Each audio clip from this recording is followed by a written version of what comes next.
folks. We are live right now. Hello, everybody. How are we feeling after lunch? Refreshed, ready to dive back in? Love the energy. Love the energy front row. All right. That was a really nice way of saying shut up. No, we don't mean that. Well, as everybody's finding their seat, I want to thank you so much for being here at the 9th annual Startup Boston Week. Our mission with this conference is simple: to bring together the entire startup community across every industry, department, and funding stage. Startup Boston exists to connect, educate, and celebrate this ecosystem while serving as a trusted, unbiased guide to the best resources that can help you start and scale your startup or your team. My name is Elena Lobianco. I am a consultant with TriNet.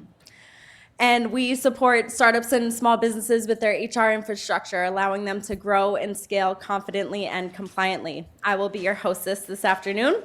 Before we dive in, I do want to give a huge shout out and thank you to Suffolk University for hosting us.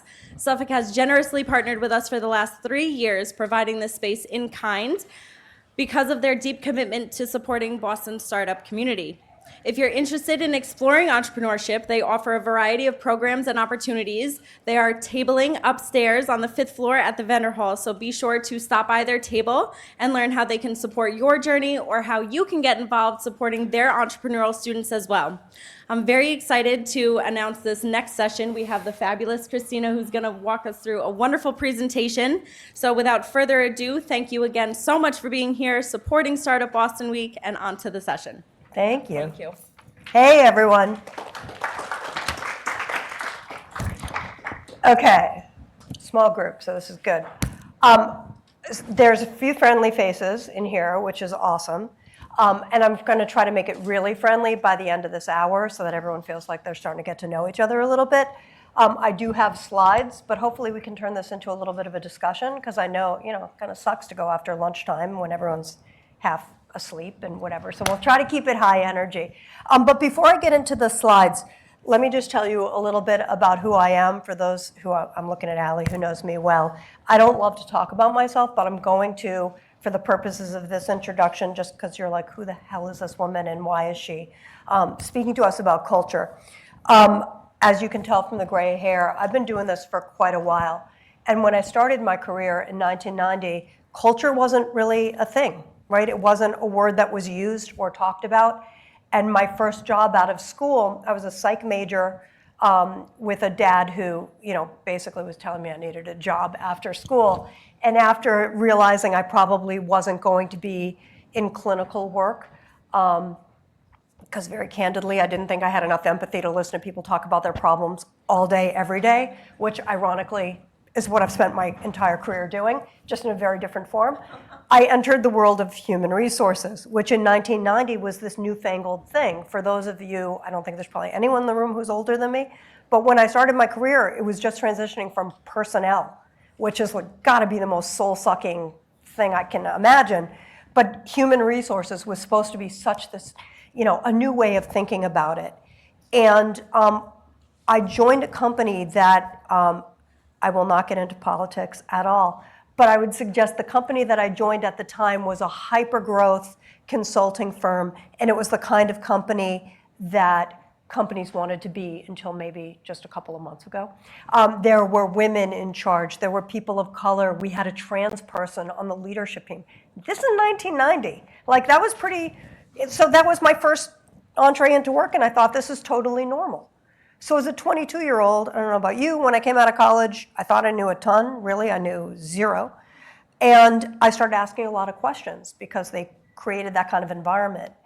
And my first question asked was, why do we call this field human resources, right? My printer is a resource, but a human being isn't. And if we're trying to row the boat in the same direction and scale really quickly and together, why would we call ourselves resources? What normal companies would probably have done would say, Christina, shut up, go file, or whatever I was supposed to be doing. And instead they said, why don't you go think about that differently? Oh my God, what a gift to give to somebody that young in their career. But that's exactly what I did. So I kind of ran with this idea that wasn't articulated as culture, but sort of began to shape how do you think about getting people to work together on a team to create something extraordinary.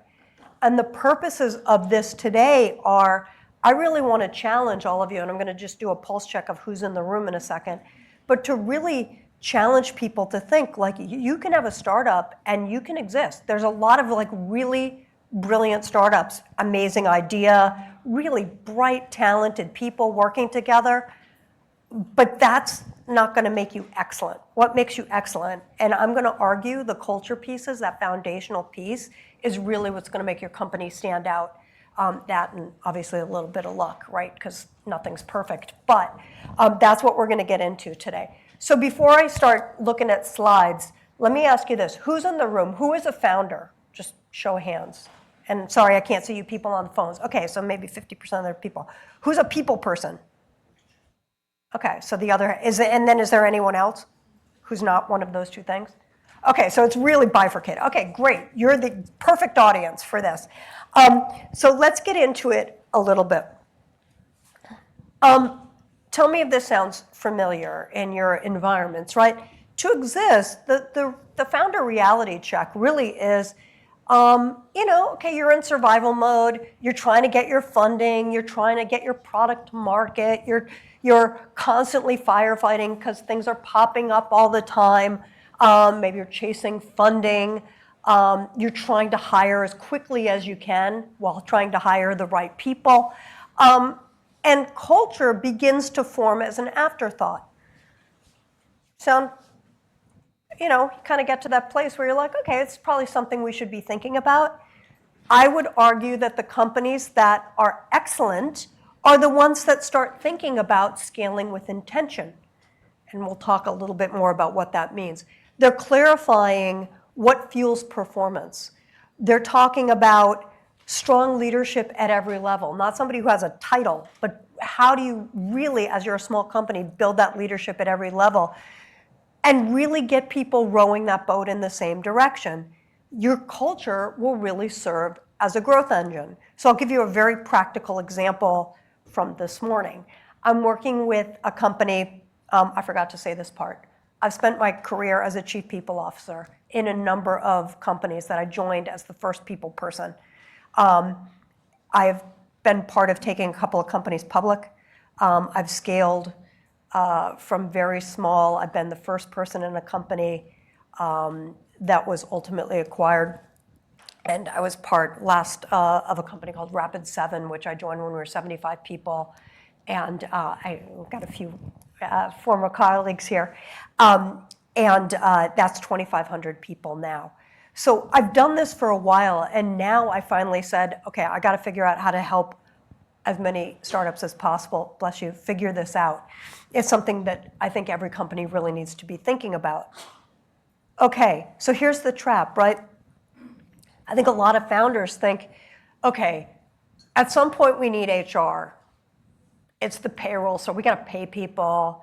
People are saying, I don't know how I'm performing. We need performance management. We need all this tactical stuff. I'm not going to suggest that stuff isn't important. Obviously, people need to get paid. They need to know how they're doing. Those process things are really important. But if you think about building a company like you would build a house, right? Let's take the house. Over time, as your house grows, as your family grows, maybe you put on an extension because you have children. Or maybe you hate that really antiquated kitchen and you knock down some walls and build a different thing.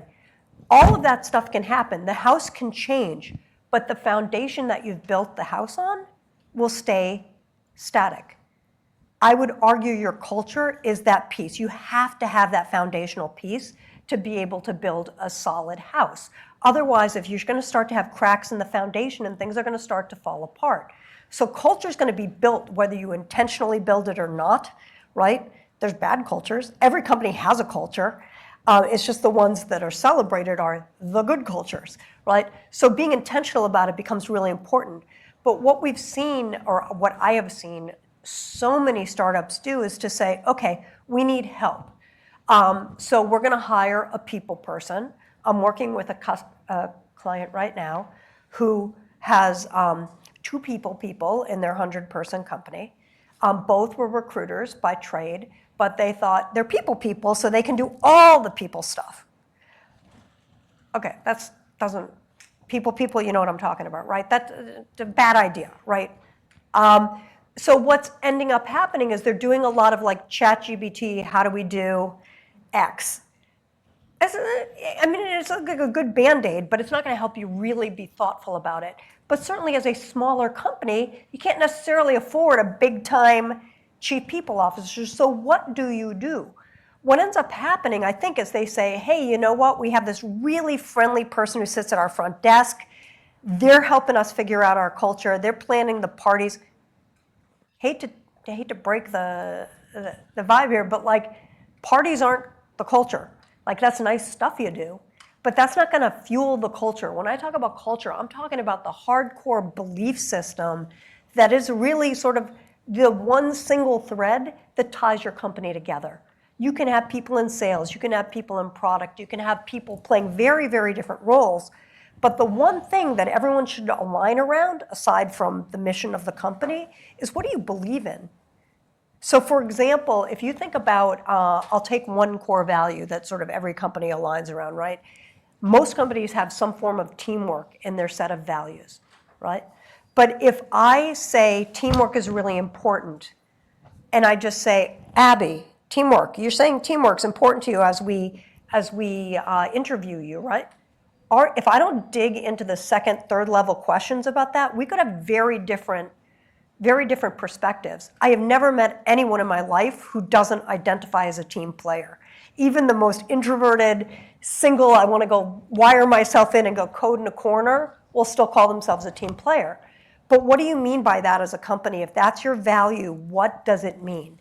And how do you really find that in people? Because I think as in startups, we often get really excited about somebody's background. Or I know this person, or my roommate in grad school recommended this person, they have a great background, they're going to be awesome. They may very well be awesome. They may not just be awesome for your company if your values don't align. So being able to articulate that becomes really, really important. And taking the really friendly young person who's sitting at your front desk and saying, go figure this out, is probably not the smartest choice. They can help. But as leaders of the company, you got to help figure out what this means. So I would argue it's a lot of wasted money if you're just trying to like put a Band-Aid on it and say, hey, the people person, random people person who's done a lot of recruiting and helping us find good people, they're going to shape exactly what the culture of your company looks like. Probably not the best investment of your money, and you're probably really going to stress them out too. So I believe this is the rocket fuel for scaling. So you can exist without identifying your culture, but what's the cost to you if you don't?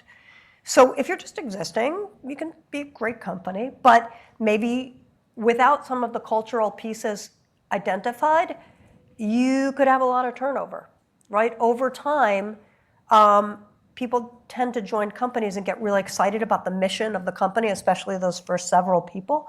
But over time, if people aren't really aligned on what the expectations are, or what's truly valued, or there's not clear transparency, people say, this is not for me. I don't know what's going on. I'm busting my butt, but I don't know what for.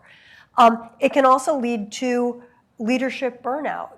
I'm sure there's plenty of you in the room that have founded companies that are spending time plugging holes in dams. My former CEO and I used to talk about playing whack-a-mole. Like every day there was a new challenge and you don't even know how to focus on the goals of the company because you're constantly firefighting. And also over time there's lack of investor trust, right? They want to know, obviously they want you to make your numbers, but if they start digging into why can't you hire good people? Why are people leaving your company? Why are people not inspired? Why are they blowing you up on Glassdoor or Blind, et cetera? What's going on? You'll be asked about this at some point. So there's some reasons why you should be thinking about it. I know people often hear the word culture and think, oh, it's a touchy-feely stuff. And I'm going to make it really touchy-feely for 10 seconds and then I'm going to unwind it. For me, I think about culture as helping your company to scale with soul. And I know that sounds really soft, but I think it's really, really important. Because for me, the soul piece is It's easy. When you're 5, 10 people and you're just coming together, you're like almost like family, right? You're really in it together. But as the company continues to grow, especially in this new world that we're living in, where not everybody's in an office anymore, if you're, spread out all over the place and you don't get to build those relationships that old people like me used to get to build by being in the same room, in the same place and time, et cetera, those things kind of, it's hard to build that. You don't want to manufacture it. So being sure that you really have a strong, well thought through culture, that you have a set of values, that you have a set of beliefs that everyone can rally around, that are clearly articulated and also really clearly operationalized, and we'll get into that in a few minutes. Those are the things that will help you allow your company to continue to scale at a pace where hopefully everybody past those first initial people are still very much on board with the company. You want to be able to build alignment and decision-making clarity, obviously strengthen your brand as a talent place.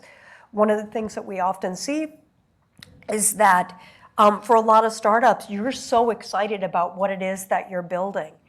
And you start to look for people. And once you're past that first set of people that you knew and that are really bought into you as a leader, then you got to start shopping yourself out there. Well, it's a big risk for a lot of people if they don't know you to say, hey, I think I like the mission of your company, and I know you can't pay me a ton because you're a new startup, but why would I want to join? And there's a lot of companies to join. What makes you special? What makes you unique? So you as a founder might absolutely say, of course we're unique and special. Of course you'd want to join us. But how do you sell that to other people? How do you help them to choose your company over anything else? Being really clear about that is important.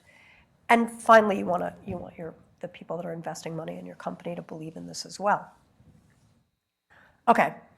There's a lot of great strategies out there, but you also need belief, right? As a founder, you believe, you have to believe. You're giving everything of yourself to build your company, right? And then I've certainly worked with enough founders over the years for them to say, I don't understand why everyone doesn't believe as much as I do. No one's ever going to believe in something as much as you do, something that you have built, right? But I do believe that you can certainly create enough belief with people that they're nearly as bought into it as you are. You want people to wake up thinking about your company. I'm not suggesting at all that, I come from a world of startups where when I was at Sapient, if any of you have heard of Publicis Sapient, when I joined it, it was a very small startup run by a bunch of 20-somethings, which I know is very common in today's world. In 2000 or whenever the hell I joined, late 90s, that was not normal at all. And there was something very macho about working around the clock. And we used to literally keep sleeping bags under our desks. And then when we had people come to the office to interview, we lied and we said we had a camping club because you don't want to scare people. But there was something about, I grew up and wouldn't advocate that you sleep under your desk, very often. I would say there's something that came from that camaraderie and the belief in what we were building that really brought people together. You want people to be able to be passionate about what you're doing. And I do think that is a scalable thing. I certainly now have been part of companies, largest was when we got Sapient to 3,500 people, but people still believed. I can't suggest that I know how to do this at a much, Google, I have no idea. But from taking a startup to, post-IPO and continuing to grow, I think that belief piece is both a reasonable expectation and something that you have to do, but you have to be really intentional and thoughtful about how you do that. So here's another piece of reality check, right? Investors are asking the tough questions. Can your team scale? Can you add talent that goes beyond hey, they can do this in this segment, right? When you think about starting a company and you're making those first several hires, you want to hire amazing people. But maybe due to cost or whatever, you want a chief product officer. Okay, a chief product officer in a 5-person company is really different than what a chief product officer will look like if your company is post-IPO, et cetera. Rarely can people scale from that initial stage to then. So you might have some leadership changes over time. If they can scale, brilliant, that's amazing. But that's a tough thing to do. But for you to really understand, what does it take for these people to scale? Where are we going? What skills do we need? What mindsets do we need over time? You need to be able to answer that. Can you attract that right talent? Is your leadership strong enough to weather that growth? It's hard. Again, in the early days, you're just getting stuff done. You got to just get it done. But how do you get people that are then building teams and nurturing those teams beneath them, making sure that they're hiring those right people and not doing silly things like, they've been here for 2 years, they're a good person, I'm going to promote them because of that. You've got to hold that bar so high for yourself in excellence to help you get there. And you have to have a point of view on it. And finally, do you have a team that believes enough to win? Right? We're in Boston, we're a sports town. Belief is important as you're building these teams. You've got to believe you can actually pull this off. Doesn't mean you're not going to second guess yourself sometimes, but if you've got a team that truly believes in what you are building, or what you're creating together, you've got half your problems solved. You will solve the difficult times and work through them. So you got to be able to respond to some of this stuff. You want to set the cultural foundations, and a lot of that is being able to talk about what is your purpose, what are your values, and really what are your standards. Again, if I use that silly example of teamwork, as a founder, what teamwork means to me might be very different than the people that are working within the organization. So me being able to articulate that really clearly becomes really important, right? Working with a CEO now whose standards are incredibly high. And what's ending up happening is because he hasn't articulated them really clearly, people think he's kind of an ass. And it's not that I don't believe he is. I think he just hasn't clearly communicated what the expectations are. So people are saying he's being really unfair. He's holding me to a really tough standard. No, he's actually holding you to the standard that it's going to take for this company to be successful. He just hasn't found a really productive way to do it. I'm coaching him on that. But those things become really important. Then you got to embed the culture into your operations. It's not enough. I've seen so many companies say, hey, we've got some core values. This is what we believe in. Awesome. We're going to stick it up on a wall. Everyone go memorize it. That's our culture. That is like step one, right? It is really about how do you operationalize those? How do you weave those into every element of your employee life cycle? Because if you think about it, the culture that you are building within your company is the same culture that you want to use to attract people, to help people grow within your organization, that your customers should be feeling from you. If you're saying that teamwork, I'm just going to stay on the teamwork one, teamwork or collaboration is really critical to you as a company, your customers should feel that from you, right? You shouldn't be one thing internally, something very different externally. You should be really feeling very authentic about that and being really comfortable sharing it. But it should weave into all of it. Making tough people decisions, being able to act quickly on misalignment and mediocrity. Startups are not for everybody, right? And it's been really interesting. I don't want to blame the pandemic for anything, but there was something that happened post-2020 where so many young people joined their first job out of whatever, their first job in the work world, and they were all meant to work remotely for a period of time, right? And then companies decided to say, okay, we want some of you back in the office, whether it's hybrid or permanently or whatever it is. And there was such a backlash of, well, I can be productive. I'm not going to come into the office. Okay, I feel like a dinosaur saying this, but like we're paying you. You don't have to work here. We can find somebody else who's actually willing to work the way we want to work. And I think a lot of companies get afraid to be honest about what the expectations are. But I would also say, like, aligning on those expectations are important. And if you believe that part of building your company means that you should spend a few days a week together, I'm not going to advocate if you should be remote or whatever, but you should be really thoughtful about what makes sense for your business. And if you can't articulate that and then hold people accountable to it, that's on you. Like, you have to be able to say, this is what's important to us, and this is what we're going to try to do for everybody. We're going to try to make it work for everybody. We don't live in a world now where people are locked down to their desk and they clock in and out. There's a fair amount of flexibility in today's world. But if that's not what you want to do, then maybe this isn't the right place for you. Having those hard conversations is hard, but it's really, really important. You also want to build belief. You want to inspire teams to commit, not just when times are good, but when times are bad, right? I'm looking at Allie, and we went through pandemic time together. And one of the things that was really interesting to me was I've been talking about culture for 30-something years. And to be really honest, I have worked at growth companies. I had never experienced a layoff. I've been on a lot of upward trajectories. I've been incredibly fortunate in my career. But the pandemic hit, and I thought, holy crap, for the first time, this is actually going to be really challenged. And one of the things that we faced, we sent our people home on Thursday, I think it was March 11th, and we had 34 people starting at the company the following Monday. And we're still living in a time where we're like, we asked people to pack up their desks for 2 weeks. We'll see you in April. Clearly, no one's making money as a mind reader. But we sent people home. And we thought, what are we going to do with these new people? Do we push them off for 2 weeks? And what we did was say, okay, we got a really strong culture. We have really strong values. We're going to put those to the test and see what happens. And somehow between Thursday and Monday, when those 34 people started, we completely changed the processes that we had done for onboarding. Everyone had typically come into the office, and now they were onboarding remotely. Machines were shipped to their houses. Everything that they need to get set up was thought through.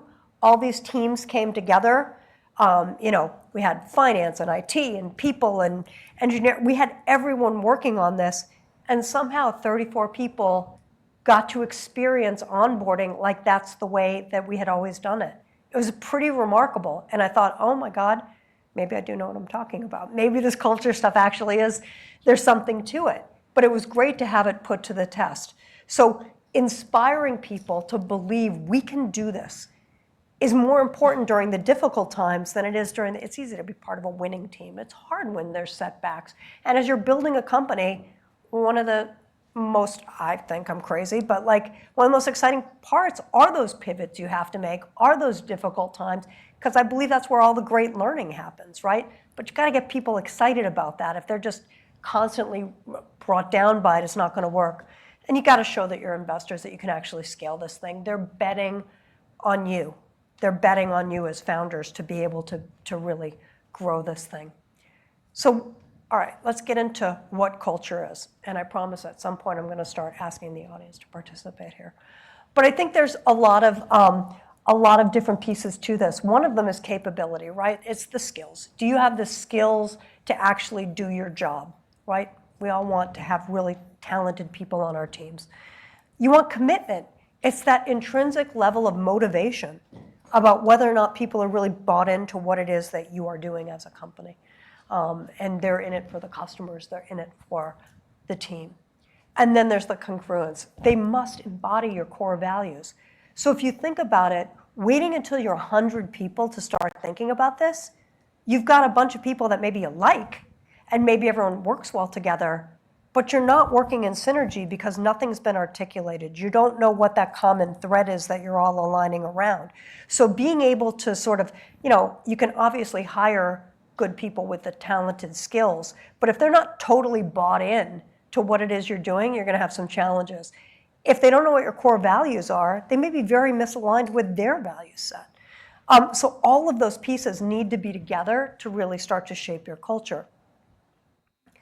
How I've been thinking about it is you build, and then you operationalize, and then you can constantly evolve and edit. The build piece is the very basic pieces, right?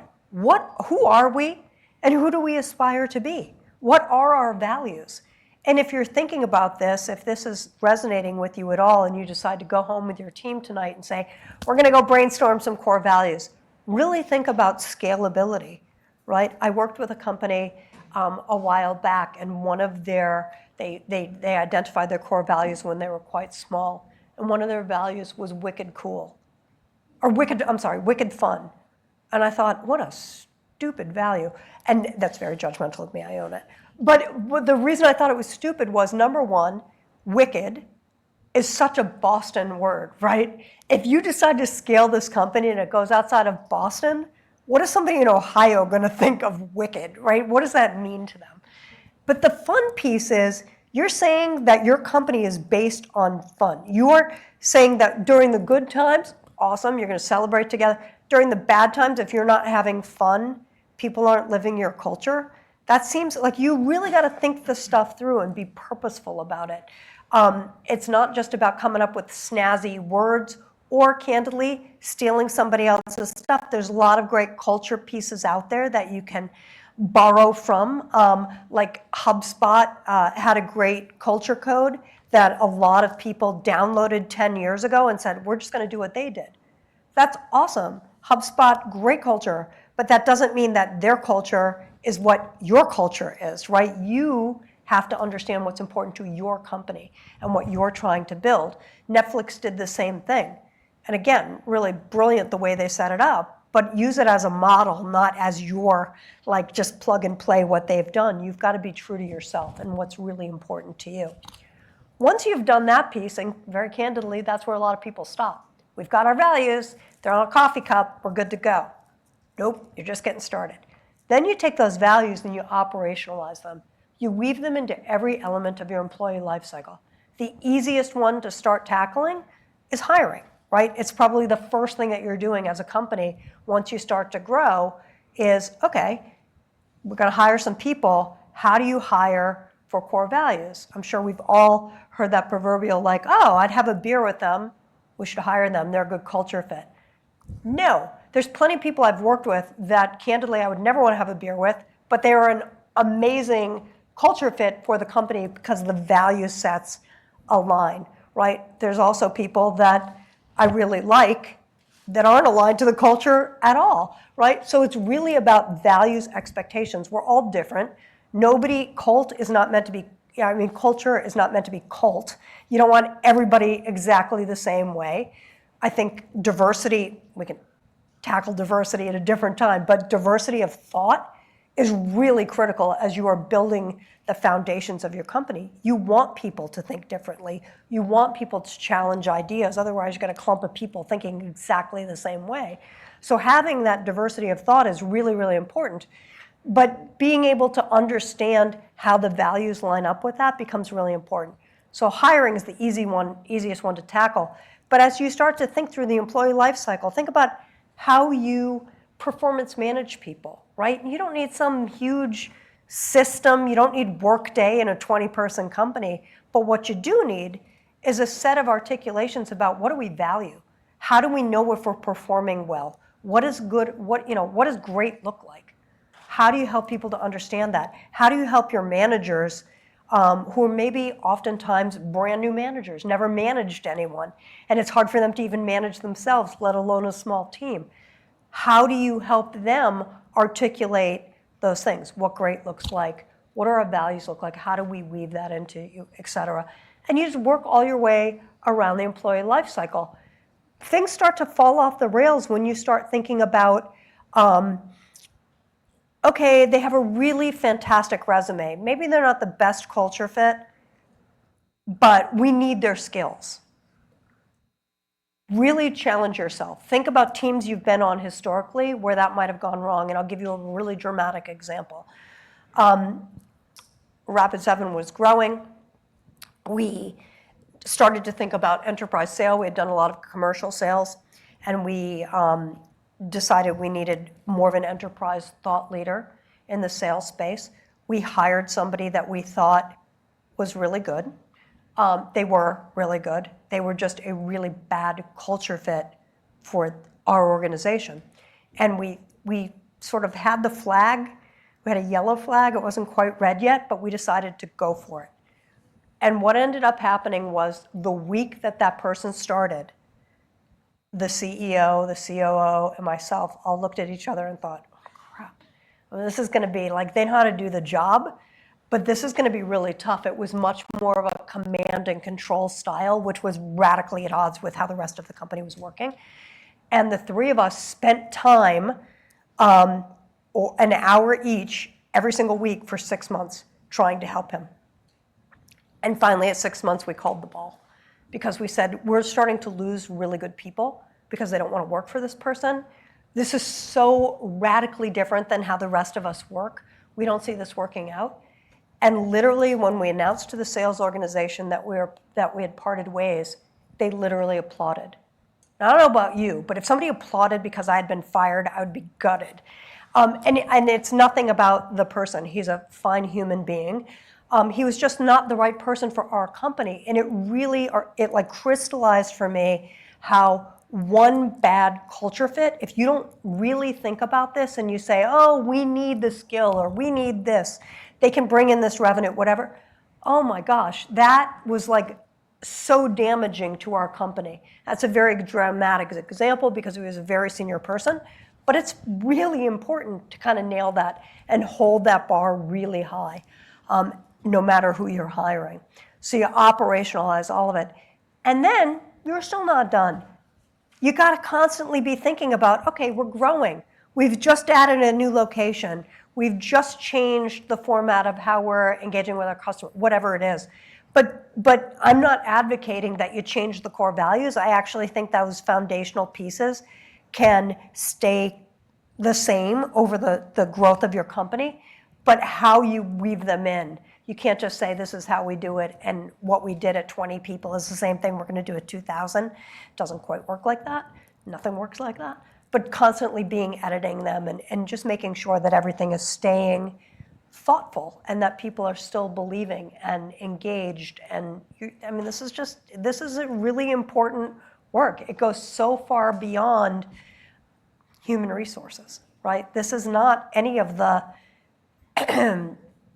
benefits and payroll and all that other stuff that we need. I'm not crapping on it. We all need those things. But this is the stuff that will make or break your company. So I really believe culture and belief will help you grow. It will help your valuation of your company. And it will add impact ultimately because you're all playing on the same team.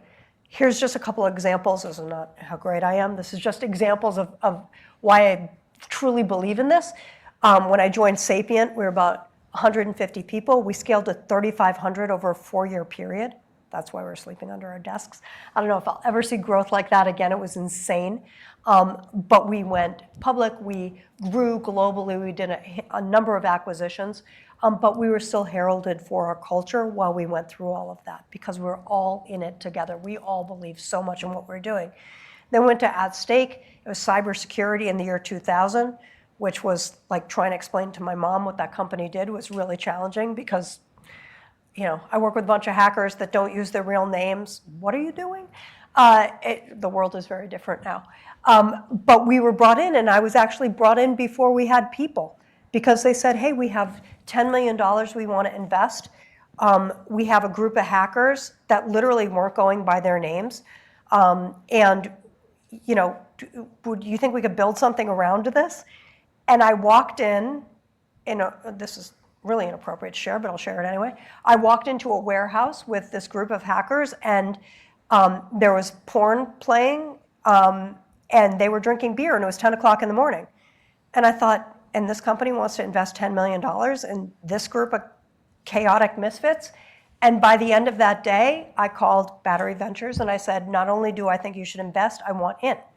Because I saw the magic that could be there. And we built that and then sold it to Symantec. And then lastly, Rapid7, which I talked about a little bit. So I really do believe it doesn't have to be one kind of company. You can do this with any company. You just have to be really intentional and thoughtful about it. And it really does make a huge difference. One of the things that I am most proud of is Rapid7, I think there was a little bullet point on there, where the company had won Best Places to Work awards every single year for the 14 years that I was there. And I don't really care about awards. I mean, that's nice, but whatever. It helps you with your brand. It helps attract people to your company. What I cared about was We won the awards from being a very small category to small, to medium, to large, to extra large. The fact that we could scale and not lose our soul in the process was way more important to me. So I do think this can scale over time. So obviously, I would advocate you start this as soon as you can within your company, but if you haven't done it already, start today. So that's it. Hopefully that gave you a little bit of nuggets. Now let's get into it. What can I answer? What can I talk about? Who wants to be brave enough to share what's going on in their orgs? Thank you so much. Very impressive. My name is Thordis and I'm from Iceland. Hi. I'm very curious to know how you manage to keep the company culture through scaling so quickly and especially through acquisitions. Sure. With acquisitions in particular, it is really easy to screw up an acquisition, right? I've I think seen it. Oftentimes, you look at spreadsheets and you look at technologies or whatever, it's easy to make things look like they're going to go together on a spreadsheet. It's really the people, right? I think, isn't it something like 9 out of 10 acquisitions fail? Well, mostly because no one's thinking about the people pieces, or the senior leadership teams meet and they say, oh, we get along, so this is going to work. Bullshit, right? You have to really get into it. So we found that if you're really digging into the cultural pieces, what do you believe in? What does your company believe in? This is what we believe in. What do you believe in? And don't just tell us, you got to dig. You got to ask the really hard questions. So candidly, that was my role in acquisitions, was digging in. We bought a company when I was at Rapid7, Andrew Burton's company, remember? And we bought a company literally right after we went public. Like, the timing was insane. But there was a little company that the CEO was so excited, and I think he thought, they're going to buy my company. I'm going to work there for a couple months for a transition. I'm going to take my money and walk out the door. And I met with him.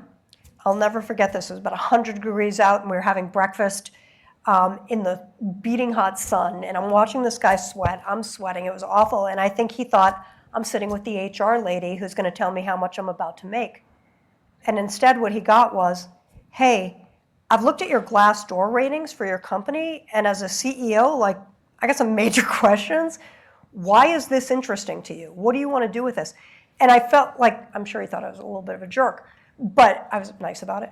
But we got into it. And by the time we were done with that breakfast, I would have run through walls for the guy, because he was really honest about, hey, you know what? I got slammed on Glassdoor, but I took that as a learning. I had never run a company before. I hadn't thought about some of these things before. But he was so honest and forthcoming about his challenge areas and what he had done differently. And I said, this is how we think about things and how we bring them together. And by the end of that conversation, I thought, he's definitely worth betting on. I'm going to trust all the other smart people on the team who are vetting the technology and stuff. But from a leadership standpoint, I think he really gets it. And he got it so much that he joined the company, didn't leave. At the end of his transition period, he said, I think rather than go be a CEO somewhere else, I actually want to stay and learn from this team, and stayed on for another several years, and we made him the president of the company. So that was an acquisition that went incredibly well. But I think you got to really dig into the cultural pieces rather than just sort of matching up the numbers and the technologies. You got to really dig.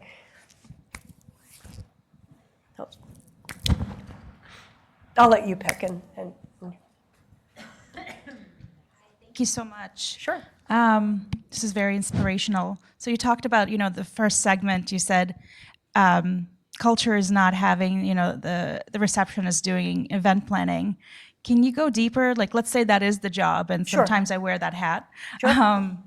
How can culture, I guess it's such a loaded question, but how do we really operationalize it, right? Like, how can it be built into the events? Yeah, and I apologize if I offended. I'm not suggesting that planning parties is not a really valuable thing. What I'm saying is that's like a Band-Aid on an axe wound, right? It's obviously you want to be able to celebrate together, et cetera. Those are important things. I'm just saying, tasking somebody who's never done this before and saying, go figure it out, isn't like really going to give you the grounding that you need. But you could start thinking about, are the things that we're doing really grounded in what our processes are? So for example, if we really value collaboration, how does that weave into our performance management? How does that weave into who we're promoting? So for example, did we just promote somebody that crushed their number? For example, somebody in the sales org, they crushed it, we're going to promote them. But they're not living any of the values that you say are important to you, you're screwing yourself up, right? Because everyone in your company is looking at what your leadership team is doing. And if you're saying this is important to us, but you're acting and behaving differently, people don't know what to think. And then it feels very misaligned. So being able to be really thoughtful about, start with your values, and then the easiest thing you can do, and any person in the company can do this, is start vetting them against the few processes that you might have, right? A 10-person company isn't going to have a formal performance management system, I would imagine. They don't need to. But how do we tell each other how we're doing? How do we communicate if something goes really well? How do we celebrate together? How do we fail together? How do we do situations like, one of the beauties of a startup is that things are always up and down. You're going to constantly learn. There's a lot of us in this room that actually like that brand of chaos, right? Because there's no right answers, but you can dig in. But how do you make sure that that ties back to your value set so that people don't start to get scared to fail because they're afraid they're going to leave? You want people to be able to fail and say, what did I learn? And then how do I share that with everybody else here so we don't make the same mistake again? Does that help a little bit? Excellent. Hi. Hi. Thank you for this. I really appreciate it. As somebody who spent a lot of time in various stage organizations and now is founding my own, I would love to hear your tips for, I believe fully in this, 100%. And how do I articulate that to potential investors? Mm-hmm. How do I bring that into the conversation of part of what will make me successful? Is that this is a core foundation for us. I'd love your tips on how to facilitate that. I think it's a balance of soul with data, right? Because I think it can come off so touchy-feely, right? I've been saying scale with soul for years, and people are like, oh, God. But I really believe, like for me, it's all about the impact that you're going to create. So if you talk about the culture, you don't have to talk about it in the touchy-feely terms. You can talk about it in the alignment of our team. We believe in the same things. We hold each other accountable to this. So if you have the right set of values, you can actually talk about them in terms of how you've operationalized. This is how we attract the best possible talent. That's what they care about. This is how we keep that talent. This is how we keep people motivated. This is how we're thinking about introducing these things as we continue to scale, and why we believe we can get from 5 people to 500 and still be a strong, healthy company. So I think a lot of that is sort of woven to the values that you select, and then the operations and the systems that you put in place to support that. You're welcome.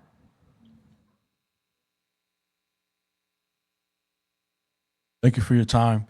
My question is, if you were putting together like a corporate culture document, what would the table of contents look like for you? Oh, wow. I wouldn't. But if I was, I think a lot of it would sort of be around this framework, right? Which is starting with, this is what we believe, and this is why we believe it. I think, Abby, you were part of like the culture thing, right? So when I joined Rapid7, there was no articulated culture. And the first thing I did was say, okay, before we do anything, everyone's like, our managers need training, we need this, we need to hire, we need to, of course, all of those things need to happen. But instead I said, the first thing we got to tackle is our culture and identifying who we are and who we aspire to be. And we took a third of the company. We took people that we thought of as cultural icons, if you will, people that we thought were really sort of living the best of what the company was about, even though we didn't have it articulated yet. And we spent probably 2 months meeting every week or so and working with each other to say, this is what we think this should be. By the time we finished, and obviously the executive team was in the background tweaking words and getting input, But it wasn't some top-down, this is the CEO's culture. It was our culture. And by the time we rolled it out, we had a third of the company already flag-waving culture carriers within the company. It made it really easy to scale and proliferate out to the rest of the company. So I would start with, this is whether you do something like that or not, this is what we believe in, and this is why. Explaining the why becomes really, really important. So I'd say that's chapter 1. And then a lot of it becomes, this is how we're going to operationalize this. This is how we're going to hold ourselves accountable to weaving this into the daily stuff. So you might look at every people practice you have, from hiring to performance management to promotions to raises to all of those pieces to scale. And then I think the end of the book would be about all the success we're having because we've done it so well. Sure. Hi. Hi, I am working with a software consultancy, and we're really early on. We're still trying to figure out our own culture as we start to grow. My question is, we often have to integrate with existing teams in client companies. Sure. Where we're providing one or a handful of software engineers, but then they're working with an existing team. How would you recommend we safeguard our own culture when we're trying to intersect with other cultures and we can't necessarily be really picky about who our clients are? I mean, that's hard, right? Because you want to make money at the beginning and whatever. But understanding who you are, I think, is really important, because then it's the touchstone for everyone on your team. So whether the teams that you're working with as part of the client companies are aligned with that culture or not, at least you all are. So you know how you're going to engage and interact with each other. If you're at that client site and they're doing something totally differently than you would, you can go back to the core group that you're with and say, okay, this is what's happening here. How does that work or not work with what we're doing? And sometimes you have to suck it up a little bit and say, okay, this isn't really working for us. But as long as you're all aligned, I think, and you're operating in sync with one another, there may be something your client companies can learn from that as well. So it's messy. I don't think there's a straight answer to that, but that's it.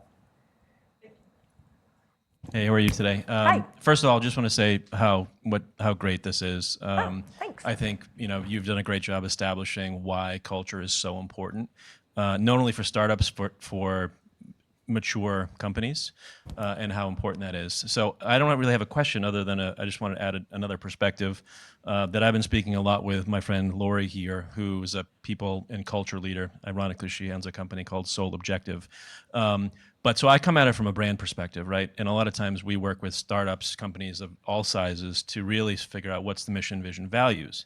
Where we've been partnering really close, and I think it's important for the external impact of culture, is how important it is to then translate what it's the core of your company to the rest of the world. And how can you translate that lockstep so it's not internal values and then externally we're something different. In an ideal situation, companies, and I think the market really demands this out of companies today, is that the two of those are one and one.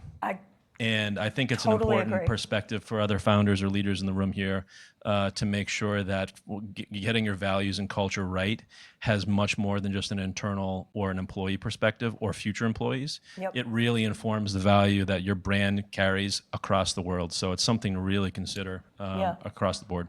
Really. But nice great, job. Thank you so great much. Great insight. Thank you for sharing that. I totally agree with you.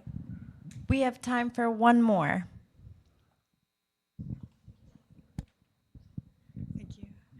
Christina, this has been great. My name's Tess O'Brien. My question is about measuring metrics that indicate culture and the success or lack thereof of the intentional culture that you've described today, which has been great. Do you have best practices you can speak to for cadence, metrics, systems, processes for that? Thank every you. company does it a little bit differently, but I think the easiest ones to look at are quality of hire, attrition. Are people leaving? Why are they leaving? Whether you do formal surveys or not, sort of the pulse check on are people engaged, having some sense of engagement, I think is really, really important. So I think there's a million different metrics you can look at, but those are some basic ones. I think what it's really about is, are people actually doing what they say they're going to do? Are people showing up with the attitude, or the things that you value, the things that are actually being expressed within the company? It's easy when everything's going really, really well. But when you hit a rough spot, are people still bought in? Are they still, like, that's when I think you can really put culture to the test. If the company's growing and you just got your Series C and everyone's all happy, they're willing to tolerate a lot. But when things start to erode a little bit, which, by the way, every company is going to do this, when you hit those troughs, are people still really bought in? And they're willing to dig in a little bit harder and say, I still believe in this. If you can find a way, I don't know exactly how you measure that, but you can tell. You can tell by the engagement. You can tell by the interest level of people. Those things become really, really important. You're welcome. Thank you all for listening to me rattle on. Oh, thank you. Hit me up on LinkedIn if I can help anybody. Please feel free to let me know. Invite's already sent. Thank you so much for that wonderful presentation. Myself and I'll Yeah. take my stuff and I can I'll let you I finish. can help you. How about you then? Thank you. We do have a lot more in store both today and for the rest of the week. There are a lot of different side events happening throughout the city tonight. So if you want a side quest, then definitely check them out using the link in the Slack channel. We also have the Massachusetts Climate Tech Studio Finale Showcase happening this evening as well, right here at Suffolk University, in this room actually. And I know that we all want to mingle. We highly encourage it. That's what this week is about, making connection, forging, building those bridges. My only ask is that you don't do it in this room so that I may reset the space, make sure that we're all set up for the next session that's going to be happening. Even if your session is here, I just ask that you step out, recheck in with the registration desk so that we can get everything all sorted. If you are joining us virtually, don't go anywhere. Just choose the next session and we'll be back shortly. Couple side notes. First and foremost, there have been a lot of questions. Sure, you've seen our wonderful photographers bouncing around. Kevin Ty from 3 Circle Studio is our official photographer.